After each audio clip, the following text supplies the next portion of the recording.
আসসালামু আলাইকুম। আমাদের এই একটা ভিডিও দেখে আপনারা অনেকে অনেক রকমের কমেন্ট করছেন। সেখান থেকে প্রায় ১৬০০ থেকে ১৭০০-র মতো কমেন্ট আমরা দেখছি।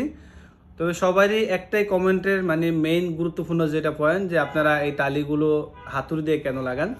তো আপনাদেরকে বলি, হাতের কাজ যদি করা যায় তাহলে ডিমের উপরেও কিন্তু খোদাই করা যায়। তো এই হাতের কাজ যদি করা যায় তাহলে হাতুড়ি না, হাতুড়ির সাথে বড় কিছু যদি সূক্ষ্মভাবে কাজ করা হয় তাহলে এর চেয়ে বড় কিছু দিয়ে কিন্তু কাজ করা সম্ভব হয়। তো অনেক অনেক অনেক কমেন্ট করতেছেন, এটা হয়তো আপনাদের ব্যক্তিগত মতামত।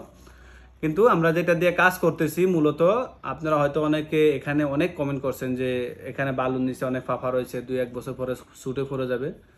তবে আপনাদেরকে আমাদের যদি লং ভিডিওগুলো দেখেন তাহলে সেখান থেকে হয়তো বুঝতে পারবেন যে, আশা করি যে এই সম্পর্কে বিস্তারিত আলোচনা করা হয়েছে আমাদের ইউটিউব চ্যানেলে। যদি আপনারা আমাদের ভিডিওগুলো দেখেন বা ফেসবুকে যদি লং ভিডিওগুলো দেখেন তাহলে কিন্তু সেখানে বিস্তারিত আলোচনা করা হয়েছে।